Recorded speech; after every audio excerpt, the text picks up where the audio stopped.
Okay. So the main question Raj had asked me, say, why did he create all these things, right? And the question is tricky and has a question by itself. There is an answer, but it's very subtle and it's very deep. So you're gonna have to put up with me. So one, he said that if he has made everyone, my question is, why did he make everyone? It's a genuine question. It's a good curious question. And what was the need for it? So those are the two things. Why did he create us? And what was the need for it? Right? So it's first of all, let's try to see what do we mean by him? What is your concept of God? Let me ask just open question. Raj, you started to ask questions. So at least what is your realization of like what God could be? Anything? You have any feedback? So, so uh, the way, I mean, the way we have been conditioned, Right, God is. So what we say is God is Adi Narayan, right? right, So it's the universe, and when we read about Bhagavad Gita, also it is said that it is the universal form of Krishna, what Arjun has seen, which is everything around is God. correct, correct, correct. So that is where, and sometimes it is very difficult to fathom. So when Arjun says that I have to see you in person, so the four-headed Krishna comes in and says, so this is how you know me. Right, But right, he's the universal form. So that is how I would also correct. understand that. Okay, Correct. Beautiful, the beautiful. concept of God. So the reality is what Gita is saying is that Krishna is in two forms. Hmm, One in a physical form that Arjun had an opportunity to meet, and there is hmm, another form that he could not see him, and that's why he had to have the Pragna Chakshu. Krishna had to hmm, give him the Pragna Chakshu so that he can see him. hmm, And so that is his another form. So God is not existing as a human being. And not that human being is not God, but God is not necessarily human being. And that's very conflicting type of, what do they call, oxymoron type of statement that yes, we are him, but he's not necessarily us.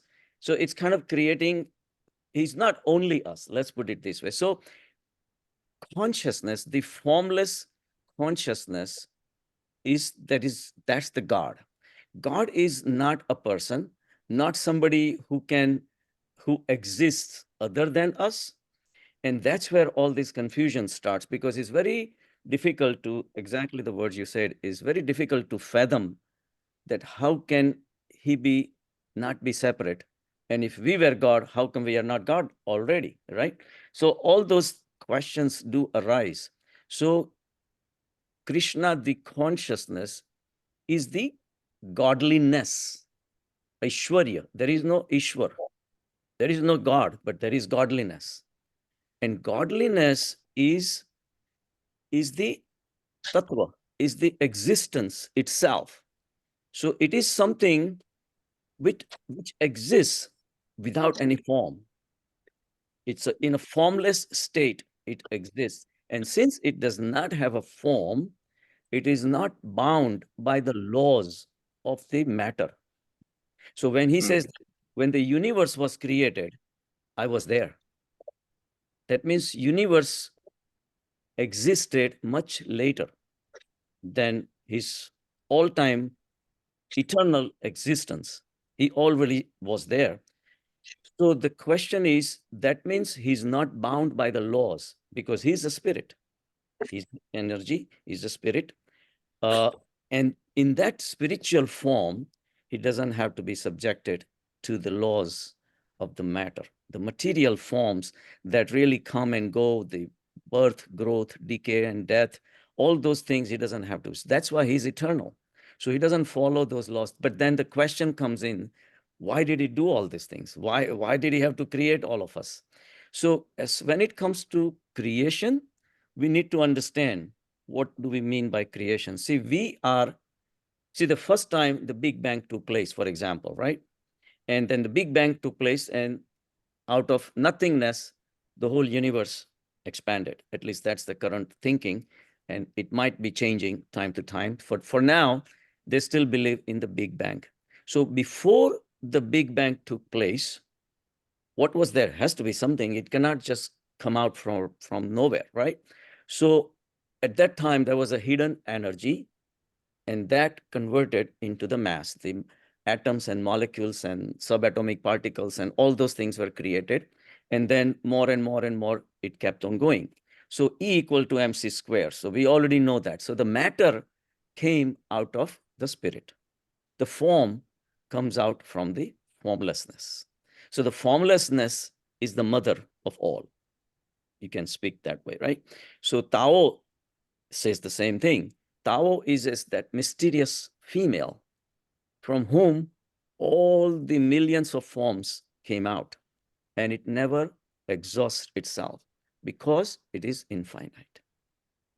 So this, in the spiritual form, the godliness has no limits, obviously, because it does not have a height, width, depth, and it's nothing is controlling it. So there are no borders, so it's infinite. So it also has infinite potentials, infinite energy, and infinitely it keeps on making the matter. So the question was that why did he create us?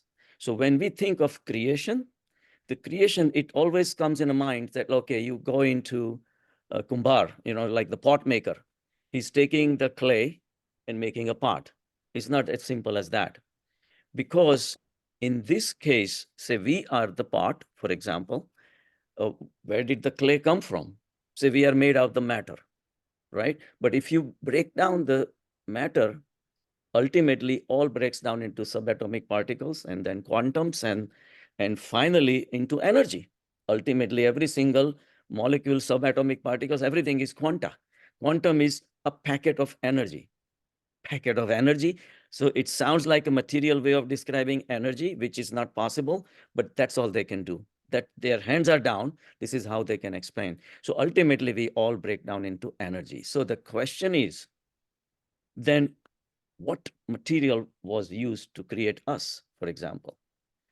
Ultimately, it was the energy. So energy converted into mass, and as the more and more subatomic particles kept on expanding and a very, very massive scale, the galaxies were formed, the stars were formed, and all those things were created, and ultimately we came into existence, right?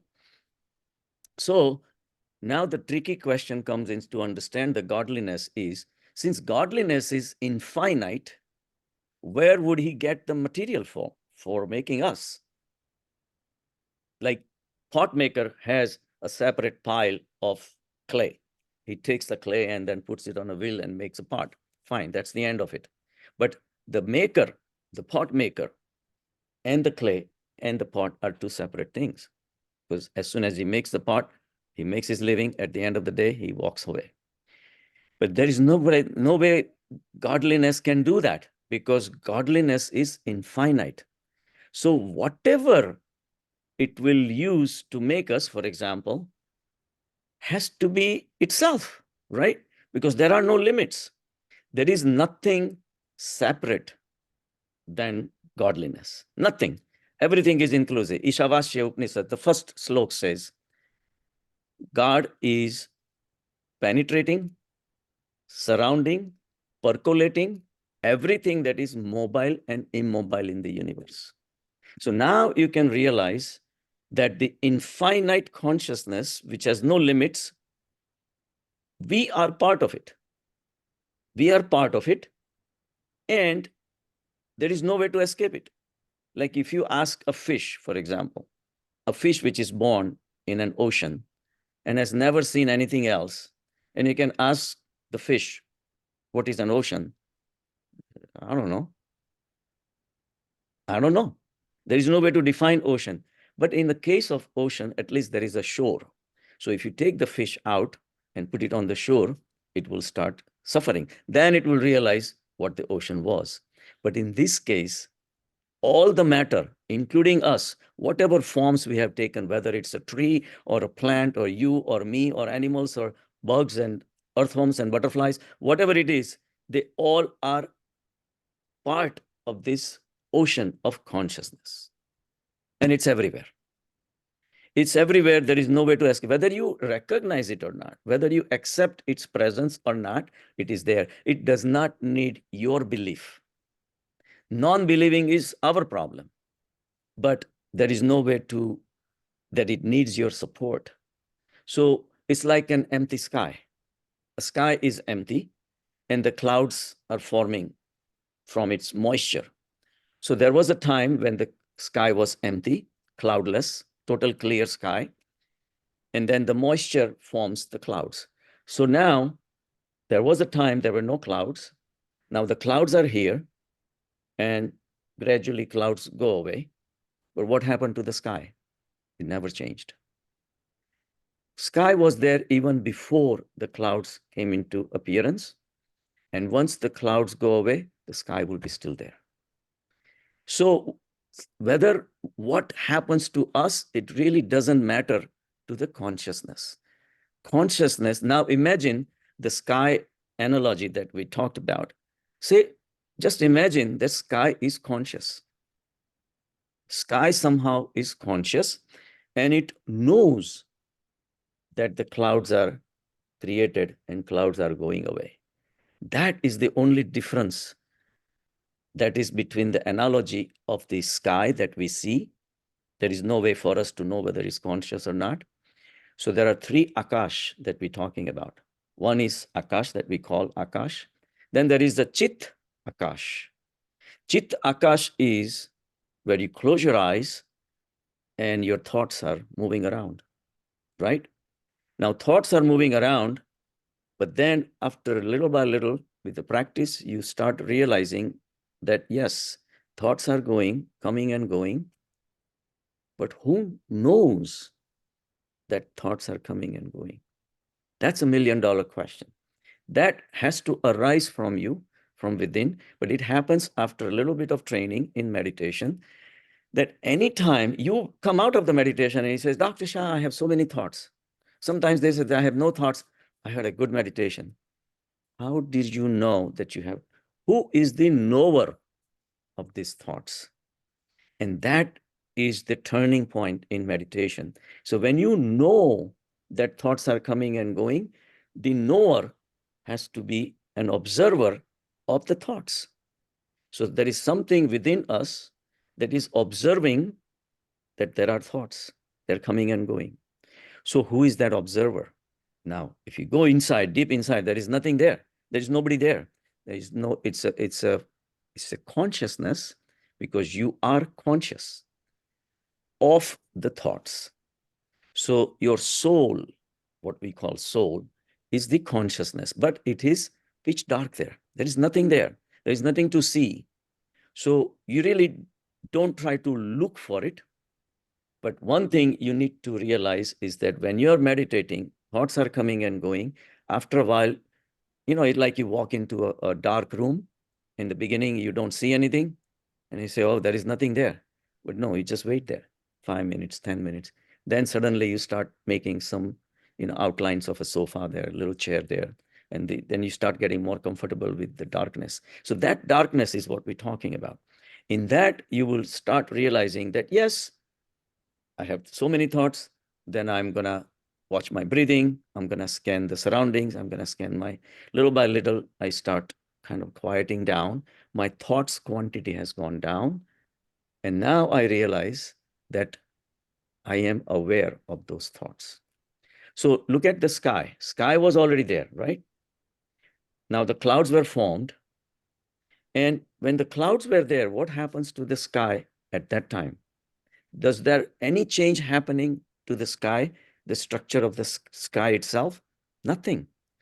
It's just like, and then when the clouds go away, what happens to the sky? Sky is always the sky.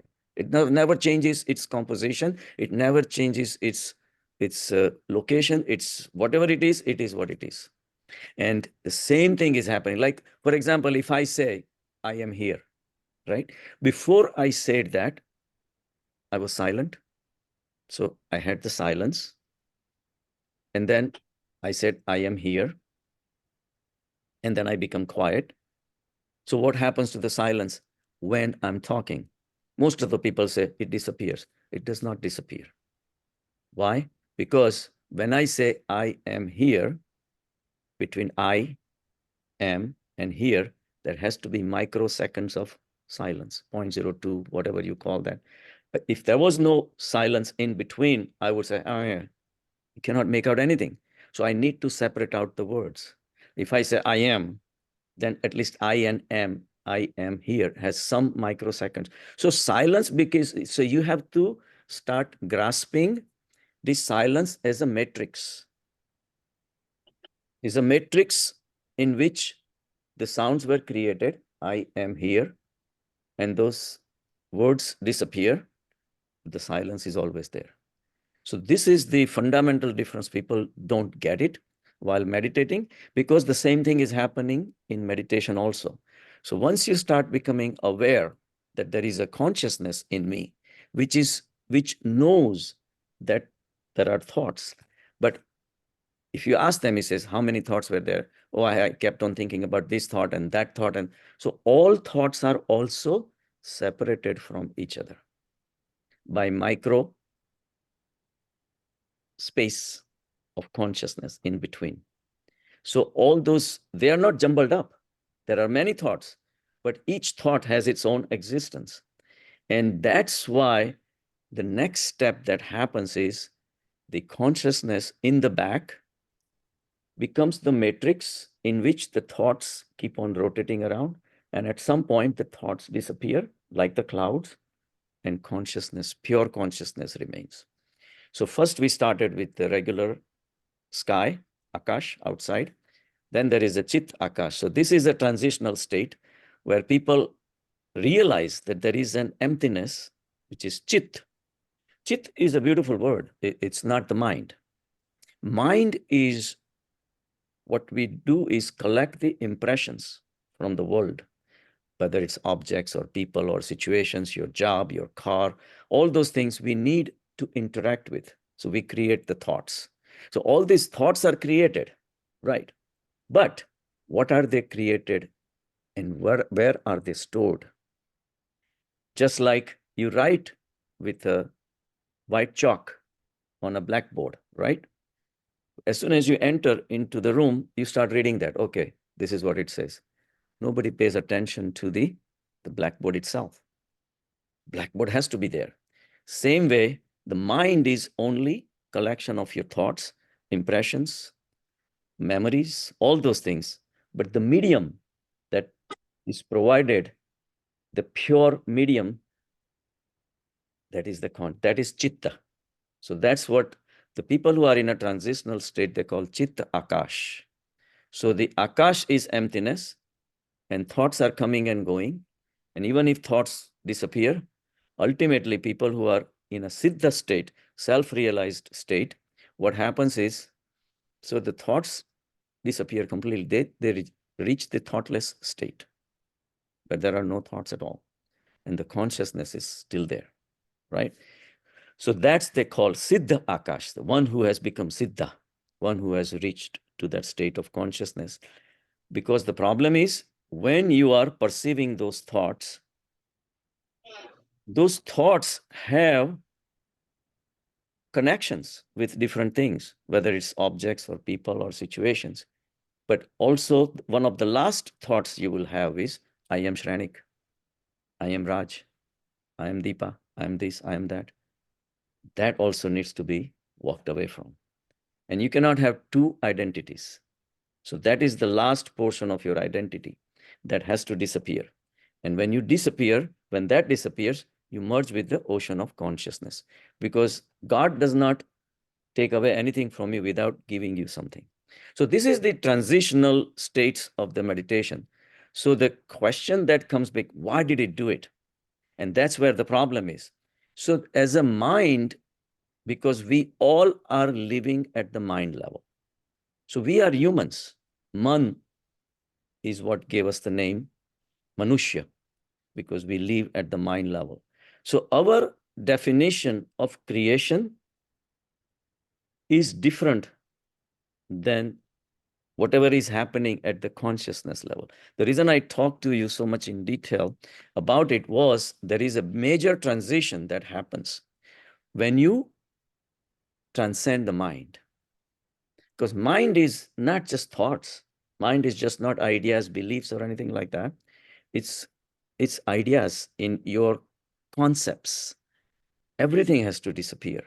And it does disappear, because everything is stored at the mind level. So our concept normally in the day-to-day world is, okay, I want to create, say, a pyramid.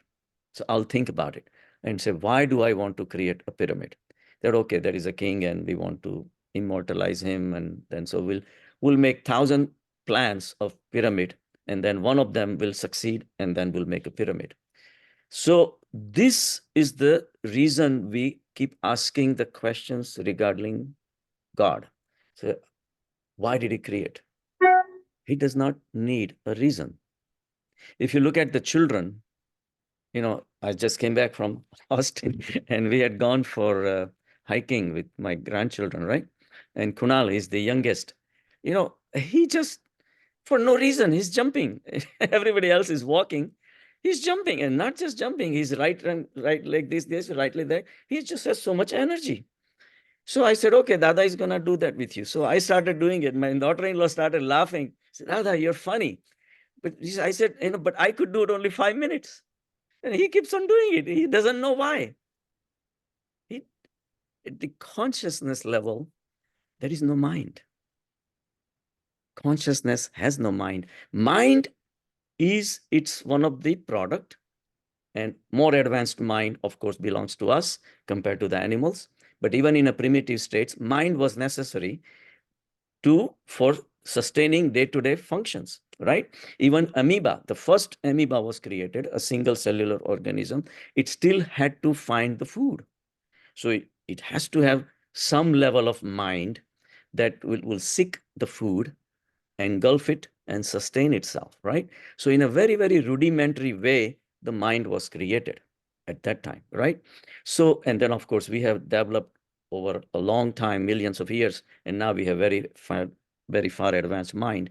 But our basic reason for the creation of the mind was for our sustenance. So mind was necessary, and it is still necessary to live in the world, to function in the day-to-day life and all that. But that's not all there is. There is something beyond the mind. And that's what whole thing is about, the meditation. Because the power of observation is so powerful that by observing something, you can create a distance. Say, if I'm looking at a laptop and I know I am not the laptop, my observation tells me that I am a separate entity, and so is the laptop. It's two separate things. The same way as I explained, when you start settling down and just learn how to observe the thoughts, the observer of the thoughts start becoming real for you. And that is your consciousness. And that you have right now, which you may not have it when your body disappears, but the consciousness will continue, just like the sky. The sky is always there. Consciousness is always there. So because consciousness does not have a form, so it's immortal. So when you transcend the mind, a lot of things disappear. Your reason to do something disappears. Kunal does not need any reason to jump around. He just does. So somebody had asked Van Gogh, the Dutch painter, because he used to paint and he would never sell any of his paintings. He died bankrupt, basically. And people asked him, they said, why do you paint? He says, nobody asks. The stars, why do they shine? Why does the wind play? Why does the tree dance when the wind comes? Why? Why? Nature, there is no why. It just happens. So looking for a reason is a product of the mind. Mind, you have to realize that mind lives in time, right? So if today I decide to do something, I have to think of the future. What I'm going to make, how it's going to turn out to be. I'm going to have to use my time and resources. assemble everything together, spend some time, all those things, and finally product. So mind is a continuous involvement in the time. But think about the time. When universe was not created, where was the time? Time is just rotation of the earth around the sun. And we say, okay, it's one day. It's childlike thing, right? So, okay, you can, as a child, you can go around your parents, say, okay, one day is over. Of course, this sansar, which you more influence, now we all synchronize the watches, and the whole sansar operates on the basis of time. But that is itself created from, it's a concept. Time is a concept. Time, and then mind creates the compartments. Whatever already happened becomes the past. Whatever has not happened is going to future. So past and future are imaginary. There is no really there because it is not here. So the only thing real is the present. So when you transcend the mind, even the time disappears. And the immortality happens because, one, because consciousness is spirit. It can never die. And two, it does not have imaginations. See, you have to try to realize that all the sansar that is imaginary in our mind is created by our mental overthinking, right? Now, I may be sitting here and I may be thinking about something else. Say, I might have had some sweet dish yesterday and it's still in my head that as soon as I finish lecture, I'm going to go eat it. So, but mind is continuously occupied. Whenever you see something or someone, your mind start thinking about it, start fantasizing, start doing this, starting that. Is this person's good? This is person not good, beautiful, not beautiful, this and that. All those things continuously happening because mind is living in its imaginary world. And the mind's concept is that to create something, there has to be a reason. Does not have to be a reason. Do we go to at night in sleep and say, okay, I'm going to create this dream for myself? No, it just happens. So the energy, Parvati was a part of Shiva. Shiva is the Adi Purush. And energy is a built-in component. It is part of it. It cannot be separated. Sat, Chit, and Anand. Sat is the energy that makes everything exist. Chit is the consciousness where you are aware. You know, we may be more smart, but our awareness is no better or different than an earthworm's awareness when it's looking for food. Quality of awareness cannot change because consciousness is the same. So consciousness exists all the time, everywhere, all the places.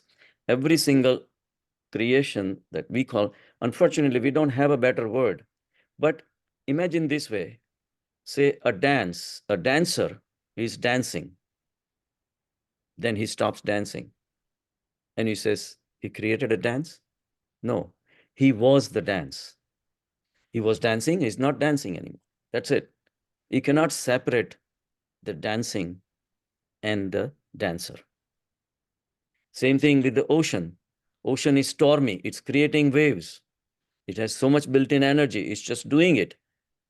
And you says, when the storm goes away, what will happen to the waves? The waves were there because the storm was there. It was part of it. And the waves themselves were nothing but ocean itself. Same way, all this thing that we see, and since consciousness is infinite, everything that you see, touch, smell, hear, whatever, all of us, animals, everything is him because he's infinite. Everything exists inside him, but we cannot escape out of him. There is no way because this ocean of consciousness has no shorelines. So why question arises as long as our mind will survive. So in spirituality, they say that you will never get an answer. But one thing will happen is the questioner will disappear. You will never get an answer for your question, but at the same time, you will be still satisfied somehow, strangely. All your answers will be satisfied, but not something that you can write it down that this is the reason. There is no way. For example, if you really imagine, say there was no universe there, right? And there was just vast field of consciousness. Now, this field of consciousness is very just total existence. It's the existence itself, right? And in this existence, everything is balanced because there is no matter yet.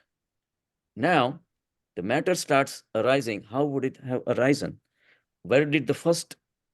So only time it can happen is the consciousness want to perceive itself. Then the duality starts. That one portion of consciousness wants to perceive the another portion of the conscious, which is also consciousness. Because nothing else is, everything is consciousness.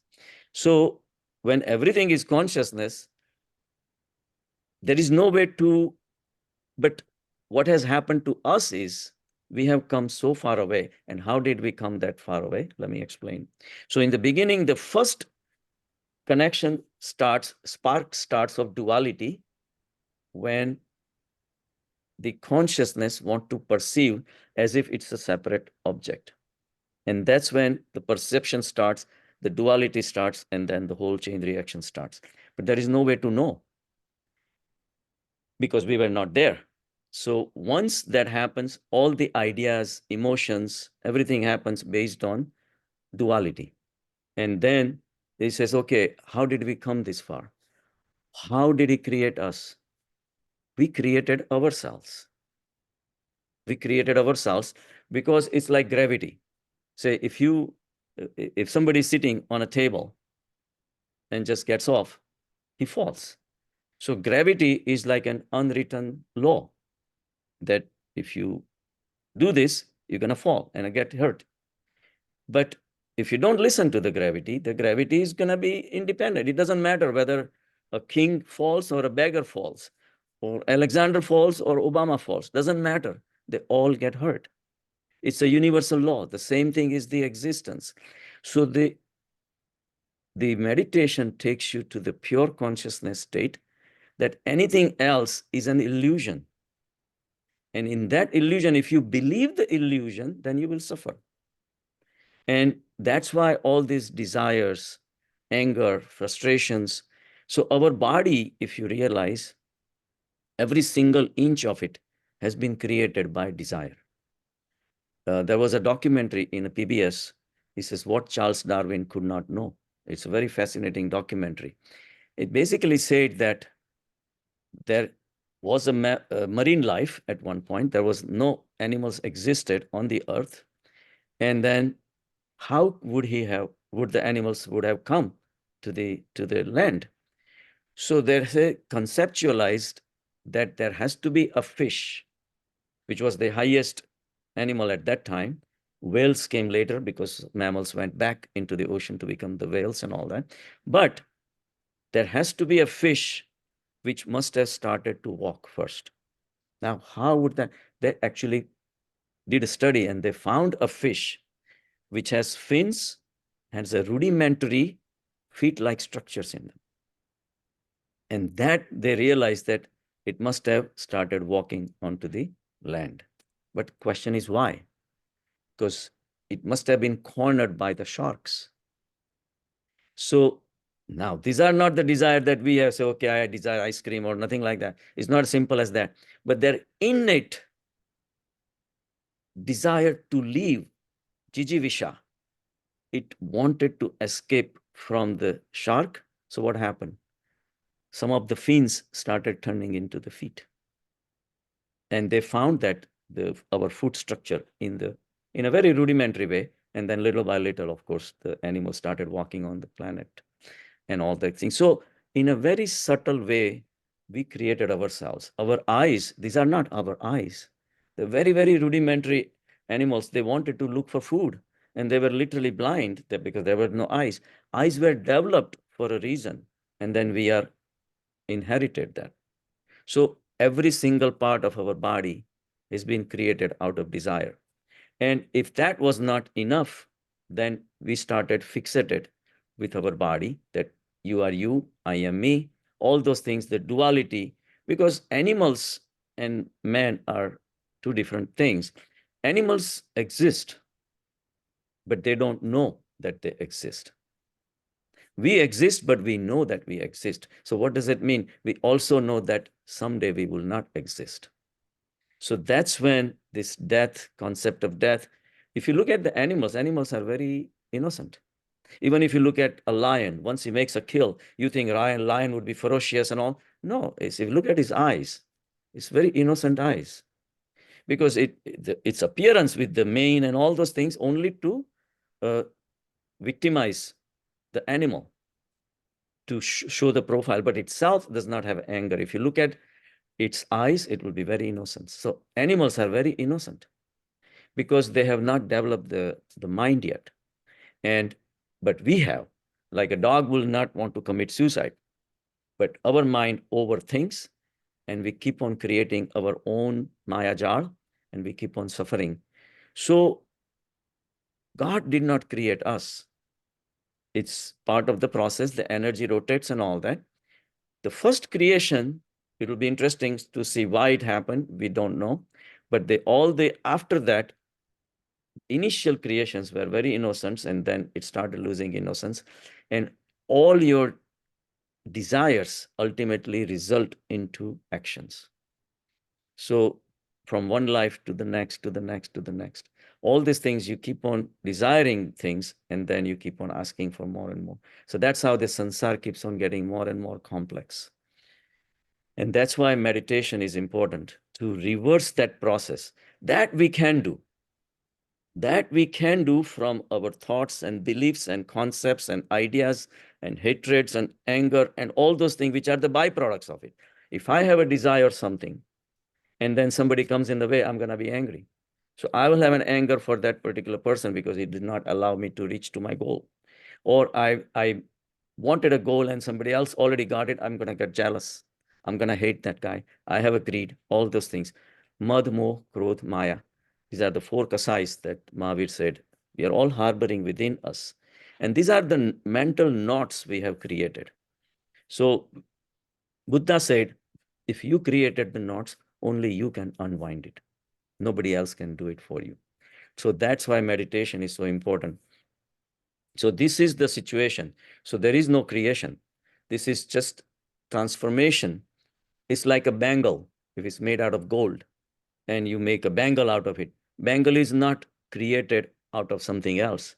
Bangle is still gold in a different form. Waves are different forms of ocean.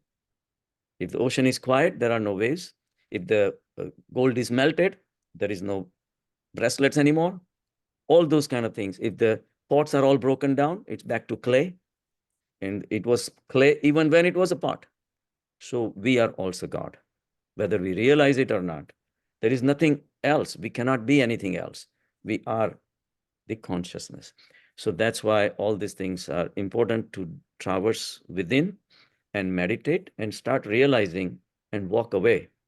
Walk away from your own ego. So Shrenik is here. He has his body and he has his ways of thinking. Sansar, he deals with this. All the ideas, all his desires, all these things are built into Shrenik. And I'm just watching it. Just like, because that's why the Gita says, Nainam Chedanti Sastrani. Sastra cannot kill me. Krishna is talking as the consciousness. Nainam Chedanti Sastrani. Nainam Dahati Pavaka. A fire cannot burn me because it's not matter. Krishna is the consciousness. Nainam Chedanti Sastrani. Nainam Dahati Pavaka. Nacha Kledyanti Apoho. Moisture of water cannot wet me. Nacha Sosyati Maruddaha. Dry winds cannot dry me because I am not matter. I am beyond all that. So we have to reach to that state, which is within all of us. And this is the only opportunity that we as a human being, we have to we reach there, we reach to the consciousness. And when you transcend the mind and you reach to the consciousness level, that becomes the reality. Because to observe the thoughts, you need observer and the thoughts which are observed. But to consciousness is just conscious. You just have to be conscious of the consciousness. Because consciousness cannot be studied as an object, because there is nothing higher. If you really look at it, laptop, I am more smarter than the laptop because I can do something with it, right? But then I'm also can look at my body. If there is a problem with the body, I can fix it. But then there is a mind. But anything above the mind has to be smarter than the mind itself. So when I am conscious of the mind, then I'm walking away. I'm not mind either. And that's when you settle down into. So then when you come to the there is nothing higher than the conscious. That's where the buck stops. You cannot go any further. So you have to descend back, settle down into the consciousness. Just by being conscious of the consciousness. And that's the state of dhyan. Dhyan is when your consciousness becomes conscious of itself. Because normally in the knowledge, like when you, in sansaric knowledge, there is, when you study something, so the knower and the known are two separate things. And the connection between the two is knowing. I know the laptop. So the knowing, the connection happened. But as you keep on going further deep in, yes, there are thoughts and there is consciousness, there is soul, it's separate. That, okay, thoughts came and thoughts left, and that knowing also happened. But now the question comes, the consciousness cannot do that. Consciousness only can be conscious of itself. And that's where the peace is. You know why? Because remember, the first time when consciousness must have started looking at itself and the duality started, it all escalated into this whole universe. Or Krishna says, I am the owner of crores of universes. And all this thing happened. So why is it happening? Because consciousness is expressing itself through various animals, starting from amoeba all the way to human beings. Ultimately, we have the mechanism to go back into ourselves and realize the consciousness. Animals cannot meditate, but we can. Meditation is an evolution.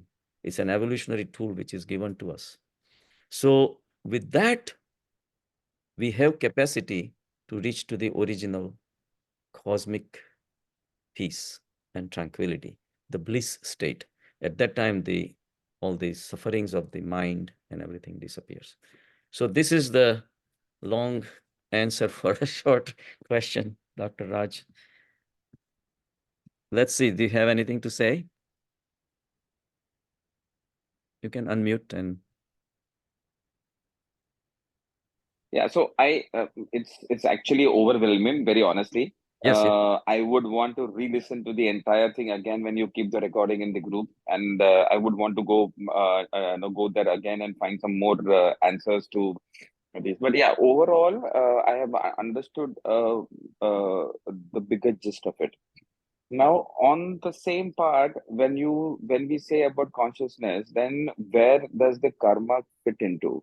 That Correct. these are the karmas that we do, and that's how our next birth. How, I mean, what detects next birth then? Yeah, Is it the consciousness? Yeah, sorry. the karma does exist. And that's what I said. Because when I said that, how were we created, and that's when I answered, we created ourselves. So whenever we have an overactive mind, and mind has so many desires, but the body has a fixed time frame. It's going to come to an end at some point.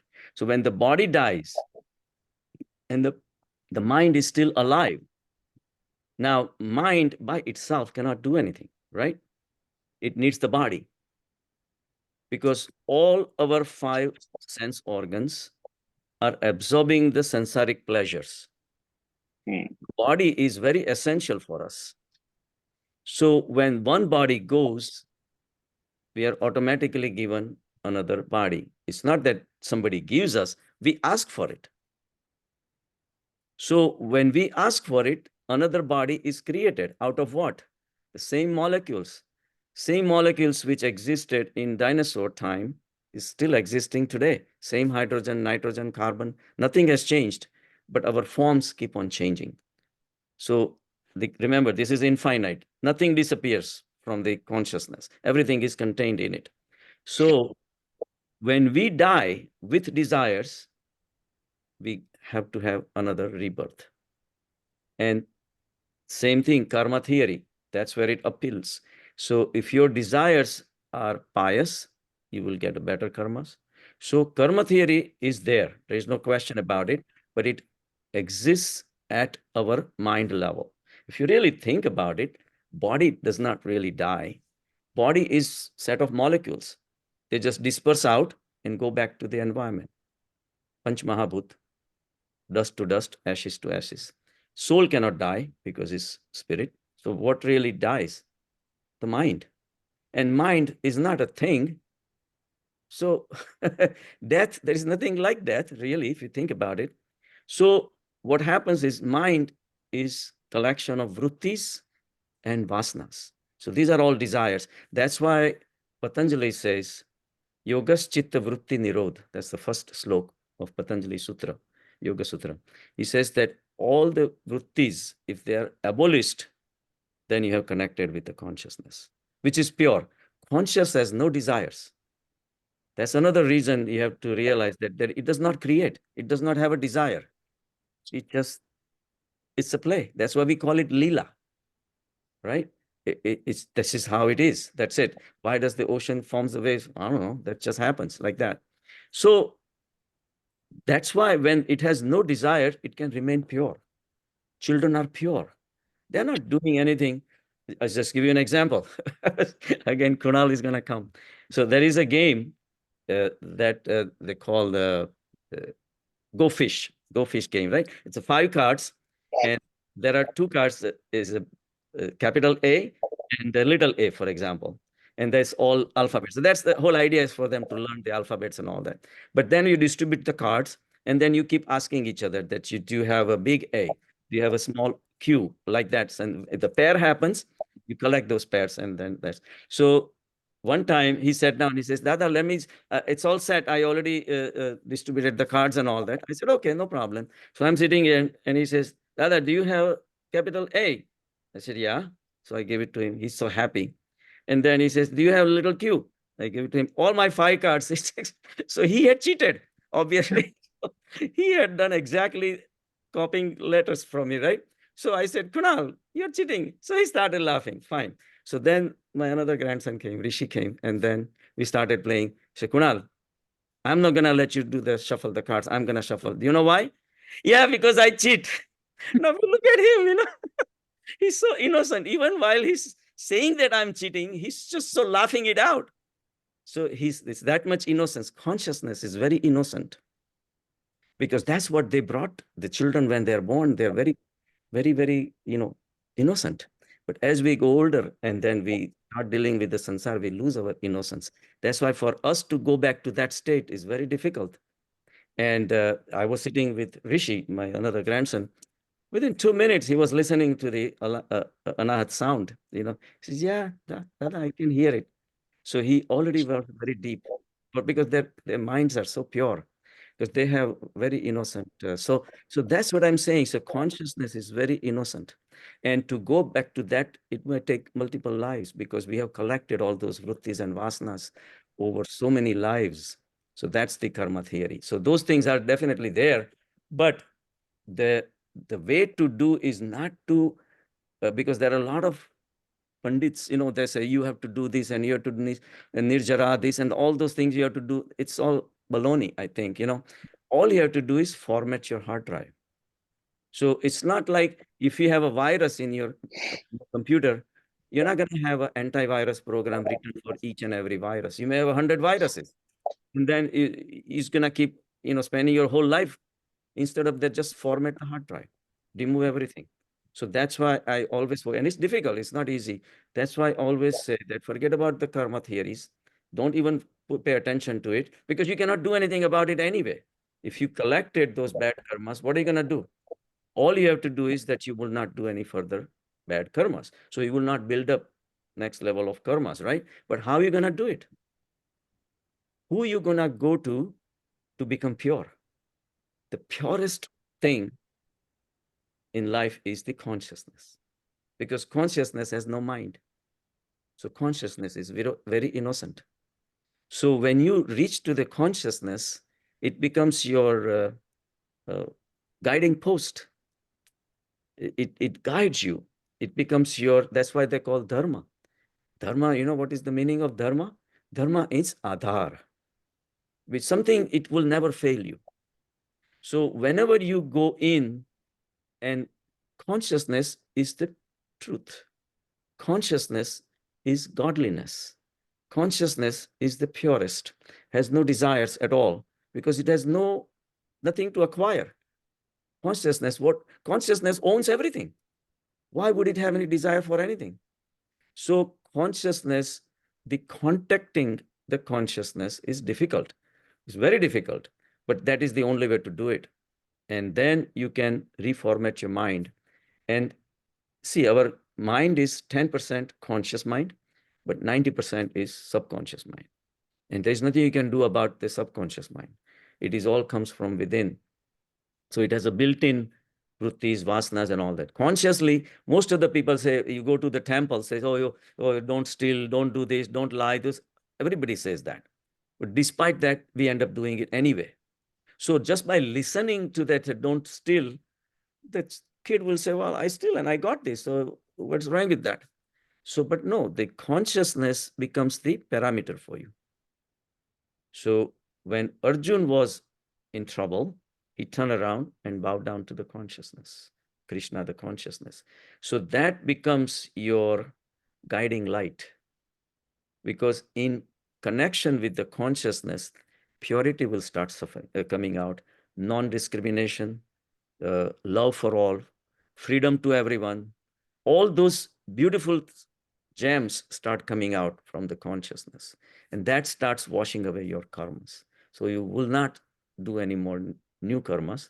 And in a best case scenario, like Mahavir or Buddha, when they died, that was the last episode that Buddha had to face.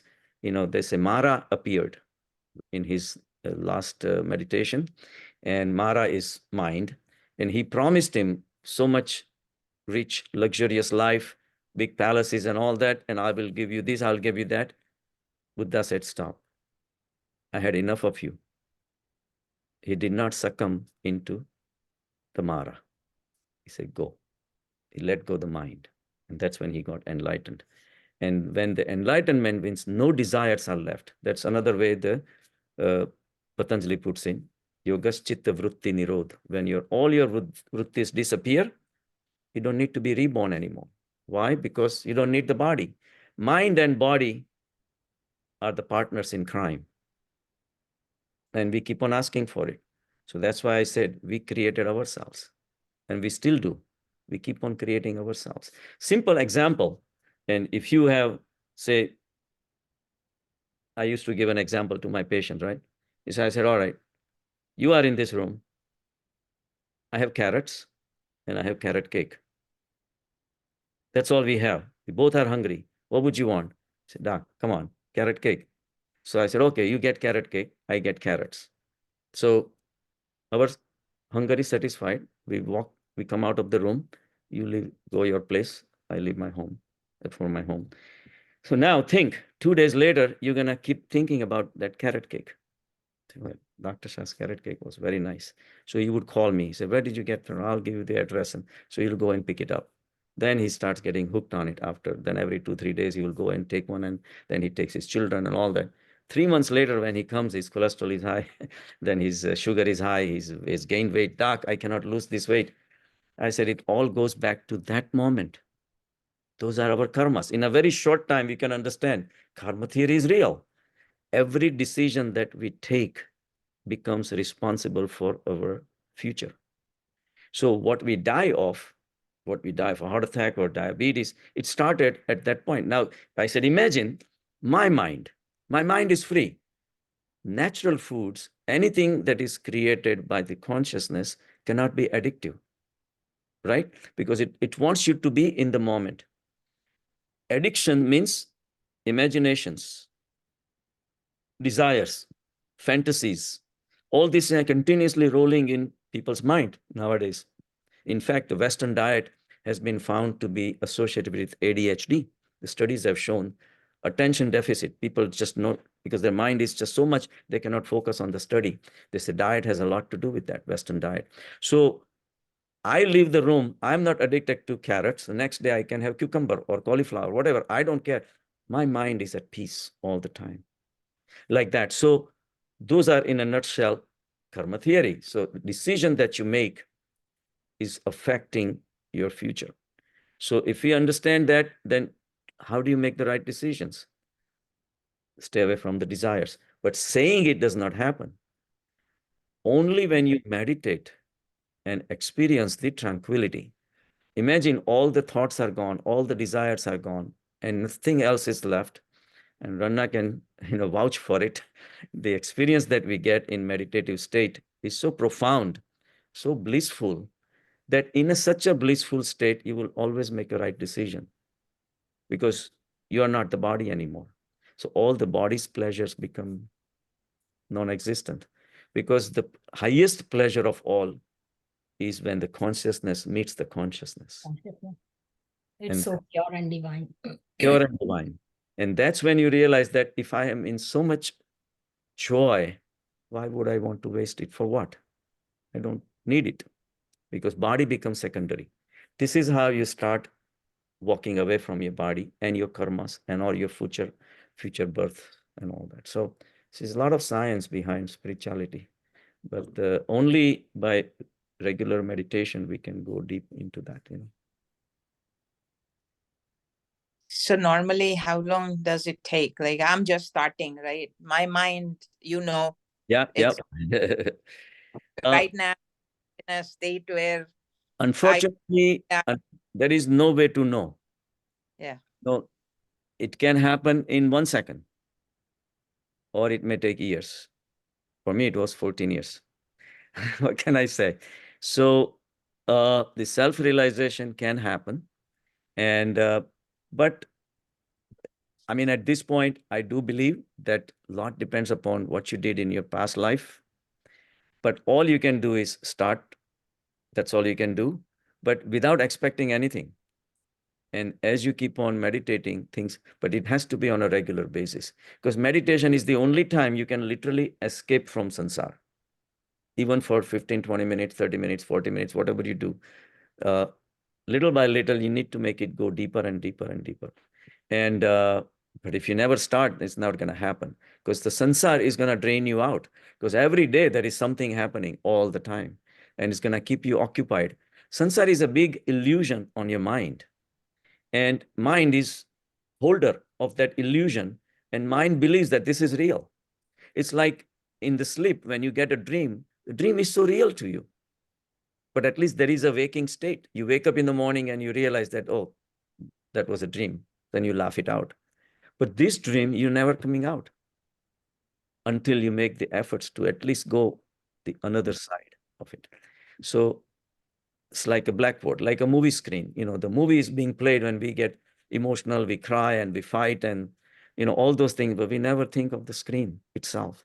Screen is just standing without anything, without suffering. There is no suffering at the screen level. So that consciousness is the screen. And that is our true nature. So if you reach to that state, then you regain your innocence. Then you regain your peace and tranquility. But like I said, sometimes things happen. I mean, look at Sadhguru. I don't know if you read his book, The Inner Engineering. Just happened to him. He didn't do anything. He just like to ride a bike, and then he went on to that Chamunda Hill, and he was just sitting there, and suddenly we got enlightened. He describes that episode, which is very fascinating. But those are rare things, and meditation you need to do on a regular basis.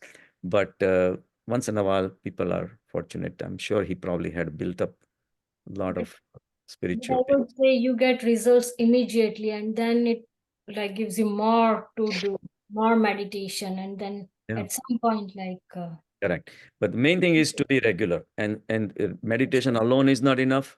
And scriptures, you can read Gita. but I think Dr. Shah, it gives clarity. A meditation gives you clarity, and then Oh, all it your question starts definitely. dissolving It's by nothing itself. like meditation, no question about it. Meditation is it's like, looking at the map of US, for example. You say, okay, Point. and then being in US is two separate things, obviously.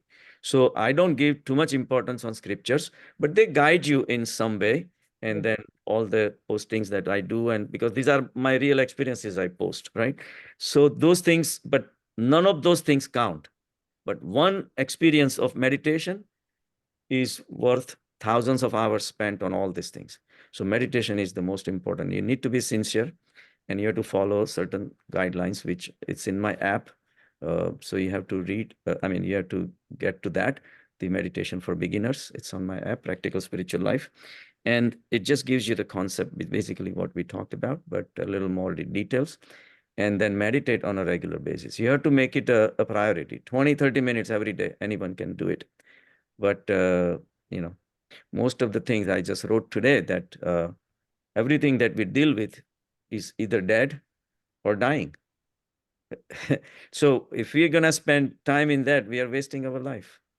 The life that actually created everything, the consciousness is not just consciousness, it's the life itself. Right.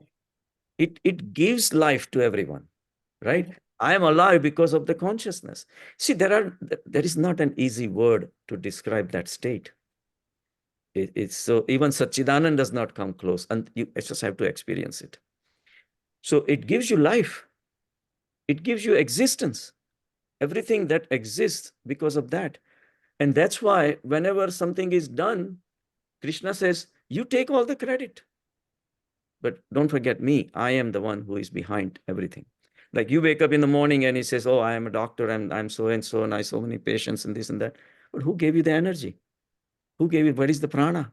Who assimilated the food for you? Who gave you the rest at night so you're fresh in the morning? All those things we discount as if it doesn't exist. I am something. So that's where the suffering starts. The ego takes over. But it takes a lot of efforts to unwind it. So the only way to unwind it is to be an observer. By observing it, and you walking away, I say, what am I being egoistic for? What? Nothing.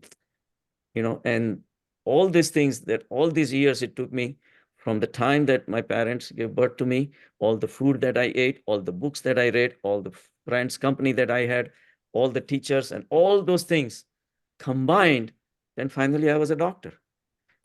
Then what did I do? It's like they say, okay, I'm growing tulips this year. I say, really? Yeah. Did you make the bulb? No, I just bought it. Oh, where did you do it? You put it in the ground. Yeah. But it needs a freezing temperatures, 20 degrees, 30 degrees. Oh, did you manage that? No, it happened automatically. And in the spring, it needs rain. Yeah, it just came by itself. What? I didn't do anything. He says, I'm growing tulips. Right? So he says, I'm making a tea, right? But did you make the milk? No. Did you make the water yourself? No. Did you? So the tea itself, you didn't make it. Milk, you didn't make it. Water, you just put it together. And he says, okay, I made it. So we are nothing but a united elements. All these elements combine to make us. And it's continuous flow going all the time. And it's like, if you look at a tree is not a tree. It's a fault of our language. It's a treeing. Like, while you're looking at it, millions of molecules of water and the minerals are being sucked up from the ground. And at the same time, millions of molecules of carbon dioxide, oxygen is being given out. So it's a flow. So it's not a static thing. Neither are we. Every time, in every second, we keep making new cells and keep shedding old cells. It's a continuous process. Every second, we are getting older, right? So what are we holding on to? If we really say that this is Shrenik, in 2 seconds, Shrenik has changed, because every breath takes out 30 billion molecules, something, and another breath brings another 30. So we are in continuous exchange with the universe. So we are the universe in a way, just like if the ocean pulls out all its water, the waves disappear. If consciousness or godliness wants to pull itself, we will be nothing. We cannot exist. So we are intermingling of all these elements, and that's all we are. So the main thing is our ego has to disappear. Our belief that I am this, and that's called asmita, I amness. So when that disappears, then you reach into a true thoughtless state that I'm nothing. Outside is nothing, it's all space. Inside is all space, it's space everywhere.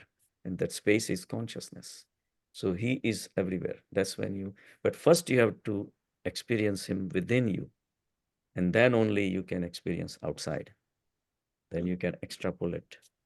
So it's a long process, but it is there. It's real. And my book, I'm in the process of coming out in probably a few months. I had used this spiritual base in a lot of my patients, and really benefited quite a bit. And an 86 years old lady, she was missing her husband so much. I said that he is the consciousness. He's not in a physical form. If that was the case, he would, speak to you, right? So He the becomes part consciousness, of, what's that? he becomes part of her. Right. So, but she was missing him. So I said, listen, Robert was the energy, which was the consciousness in that body was him. The name of the body doesn't matter. He says, but how can I see him? I said, you meditate and you reach to that consciousness level. Believe it or not, she did it. And she came back. She was so happy. She said, Dr. Shah, you saved my life, because she was a widow. They've been married for 50 some years. And he says, my life would have been total disaster, but now I meditate every day at the age of 86. And people do wonderful things, so she lived a very happy life. All right. Thank you. All right. Thank You're That was welcome. wonderful. That All was right. wonderful. Thank Yeah. you. So gives me a reason to. So when I read back Srimad Bhagavatam and I understand Bhagavad Gita, and now when I listen to you in this particular forum, I can relate things also quite Absolutely. in a better way. Yeah, quite in Yes, a better way. Yeah, correct. yeah. That was my way of reading Bhagavad Gita, and it was total accident how I ended up reading Gita. I mean, I'm a Jain, right? And I had actually one of my patients said, So Doctor, I'm also Jain, but there you I go. am more into Krishna thing. So That's good. It's good. yeah. Knowledge So is everywhere. so I'm currently reading this book by Deep Trivedi. I am the Gita, and he specifically says that every human has three persons. One is Duryodhan, one is Arjun, and one is Right. Krishna. Right. And Krishna is nothing else but witness. Yes. So that is what you call as consciousness. So you have to witness the whole situation, and that's how you become the Krishna. Correct. So the moment you become Krishna, you are aware of the consciousness. Absolutely. So Yes. now so now in this particular forum, when I have understood this thing, and when I'm now considering, Yes. so I'll be able to relate things in a much better way, I guess. Yeah. Hopefully your progress will be faster, because I had nobody to guide me. I read Gita, so it just gave me some indication that there is something called soul, and I have to work at it. But I started meditating on my own. Nobody was there to train me or nothing like that. But so I put up all this, and then I have come up with this shorter version of how to reach faster. And also that's in the meditation and all that. But my take on Gita was that every chapter, every page I read, I was relating it with my patient.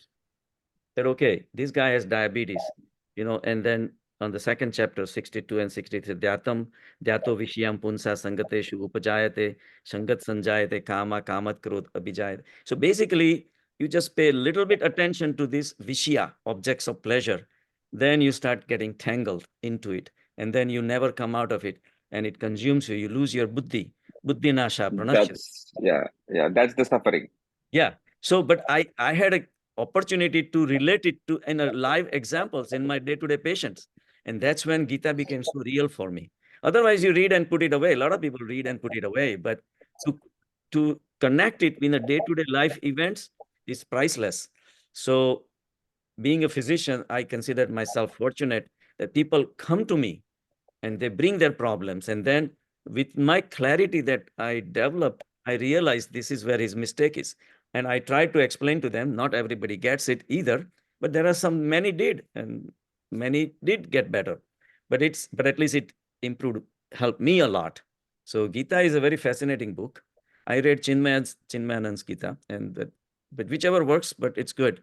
So the main thing is to put it in context, and you as a physician definitely has an advantage that you can realize what's going on in people's lives and where Right. they're making a mistake. But those two slokas got me into Gita, the second chapter, 62 and 63.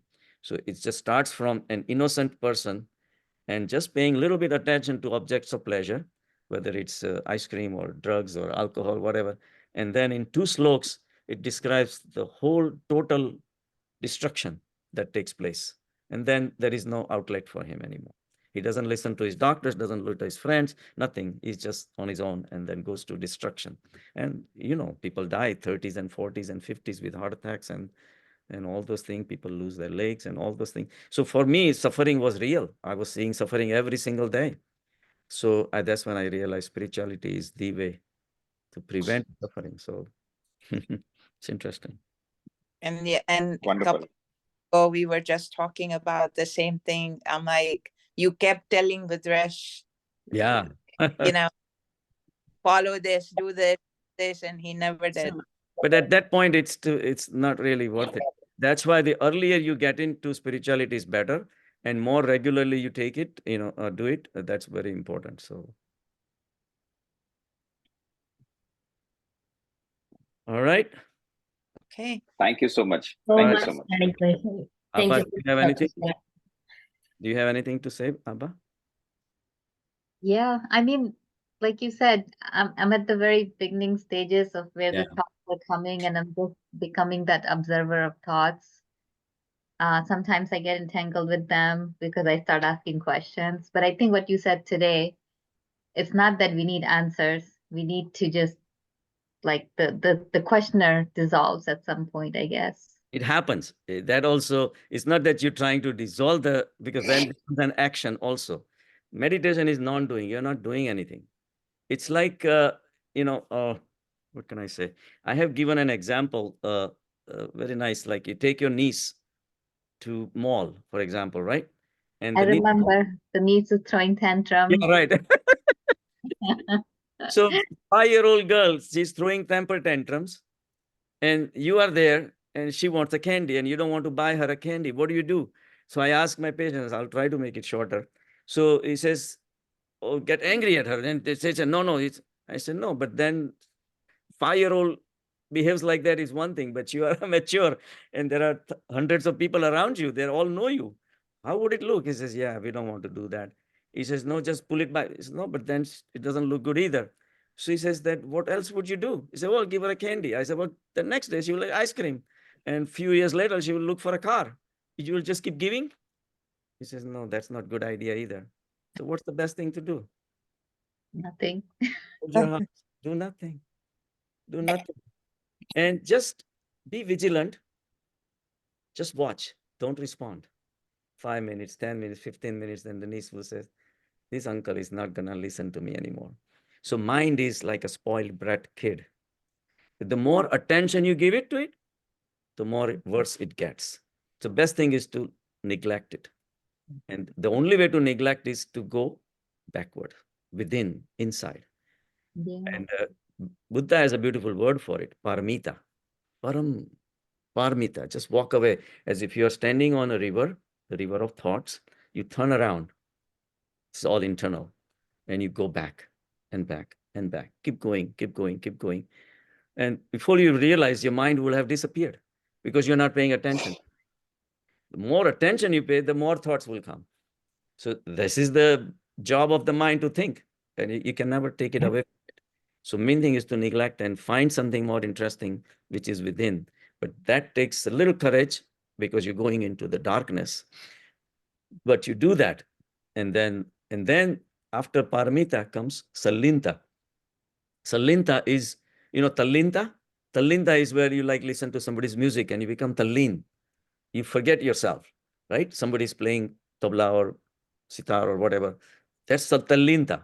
So that's sansaric thing. But once you go back into the consciousness, that's your soul, and you become talin with your soul. He called that salinta. He created a new word for it. So you become total aware of the soul all the time. I mean, it takes practice, of course, but that's how you become settled into the soul. And then that becomes so real that everything else just disappeared. The spoiled niece doesn't complain anymore. I do have one question. Like, while we're going on this journey, how do you conduct yourself in the sansar itself, right? Because as we're doing different tasks, we tend to get entangled. How do you remain unentangled yet do the like As an, Gita? as an observer. See, that is the major transition that I was facing when I was going through this meditation and all that. So again, all these things I experienced myself, I created myself. Nothing is written in the books, and everybody would have to go through on their own, and we would have a struggle, but not struggle. I would say it's an interesting journey, and you just do it on your own. So for me, the take on meditation convert into the day-to-day life was that I realized that when I close my eyes, I have a lot of thoughts, but thoughts of what? Objects, people, and situations. If I see a bird outside, it's flying. I close my eyes, it's still flying, right? So mind holds on to the impression of it. So thoughts are nothing but impressions of the real world anyway.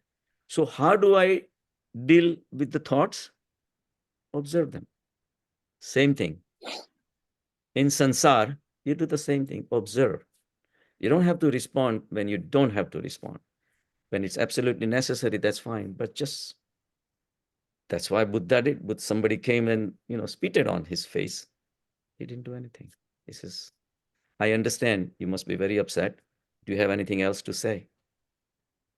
Because when people cannot say anything, they act it out. And you acted it out. I understand that. And so he just wiped it off. Okay. The next day, the guy got so upset that he says, I spitted on him and he didn't do anything. Why? So the next day he comes for apologizing. The Buddha says, I'm not the same Buddha.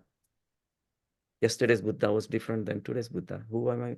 Who am I to give you the mercy? Forgive? Nothing. He said, the same lamp that you light up at night, it keeps on burning, right? The same light, the lamp that you lighted up at night is not what you setting it off in the morning. Millions of molecules of carbon, carbon dioxide, everything passed. The lamp has changed. So have I. So whoever you insulted was a different Buddha. Then I'm out. Forget it. So that's how simple. But then you need the steel of nerves. It's not easy. But that's what you develop in meditation, because you synchronize with the consciousness. And consciousness is the sthita prajna state. Because sthita prajna state means it's not moving. What moves? Your mind moves, thoughts move, body moves, sansar moves. But the one which is observing the motion does not move. You see a wild river, but if you're standing on a river bank, you're not mobile. You're just standing there. You're just watching it. So you are steady. So the soul is very steady. And that's why Krishna coined the term sthita prajna state. Your buddhi is steady. Now it's not running after objects, people, situations, nothing. You're beyond all that. And that's when you become steady. So with that sthita prajna state, if you keep on operating, if somebody comes and tells you something, you just listen and fine, no problem. Only when you are required to respond, you respond like that. So that's where the link is, the thoughts and the people. Thoughts are of the people. So just the way you treat the thoughts, you treat the people. Simple. So remain engrossed in, say, another way of one of the things, because I'm doing this Gatashya yoga, which is very good. They say that whenever you're by yourself, remaining aware, just keep chanting your own name as if you are a third person. Shrenik, Shrenik, Shrenik, like that. So it just kind of creates a distance when you are totally, by yourself like that, and you're not required to respond. So basically the separation has to happen at the beyond the mind, transcendental level. So it really gives you, because you, not just one thing, but in general, you continuously remain aware. Okay, if you are walking, Shrenik is walking. I'm not walking. I am the soul. Why do I have to walk? I'm not mobile. I'm steady, but I'm watching Shrenik walking. If Shrenik is thinking, okay, I'll let him think. This is not me. When you start having a dialogue with your own mind, you going beyond the mind. So it's, again, these are all practical pointers, but everybody has to create their own. These are the things that help me. Thank All you. right. All right, you're welcome. All right, good night, guys. Thank you so much. No problem. Thank you so much. Good luck. Yeah. Okay, bye now. Thank you. Sure.